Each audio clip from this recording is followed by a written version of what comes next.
À 12 ans, Jean-Pierre Jouffroy est envoyé en pension dans le Morvan dans un internat bénédictin où il restera jusqu'au bac.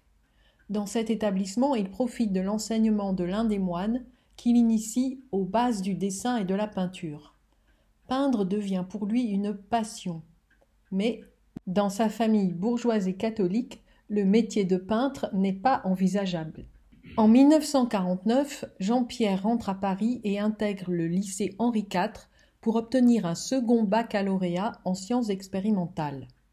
Après cela, il prend un an sabbatique pendant lequel il va sillonner l'Europe pour voir de près les grands tableaux de l'histoire de l'art. Très déterminé, il ira même en Espagne en Solex pour visiter le Prado. À 17 ans, il vend son premier tableau à un professeur de physiologie de la Sorbonne, Alexandre Monnier.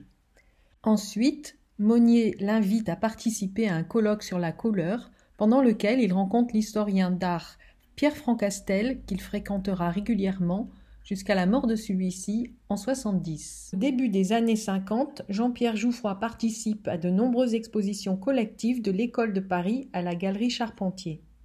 En parallèle, il fait ses études à Sciences Po. Il n'est pas question pour son père qu'il étudie aux Beaux-Arts. Alors, pour apprendre la peinture, il fait son possible pour rencontrer personnellement les grands peintres contemporains qu'il admire.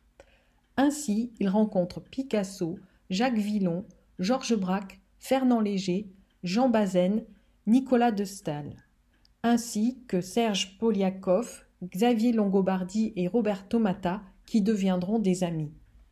En novembre 1954, il a 21 ans et fait sa première exposition individuelle à la Galerie Le Passeur à Paris, où il rencontre un succès inattendu.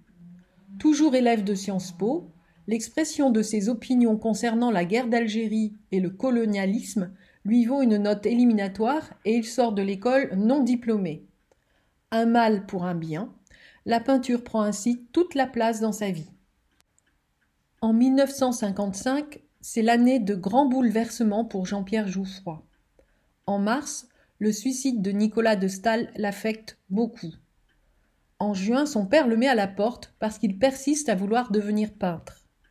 Alors, il se décide à faire la tournée des collectionneurs avec son carton à dessin sous le bras. Le vent tourne. Il sonne à la porte de l'avocat et collectionneur Maxime Blum. Celui-ci est frappé par la maturité de sa peinture et lui signe un contrat de 30 000 francs par mois. Un bonheur n'arrive jamais seul. En décembre, il rencontre la femme de sa vie, Patricia Lambert, qu'il épouse 2 mois plus tard.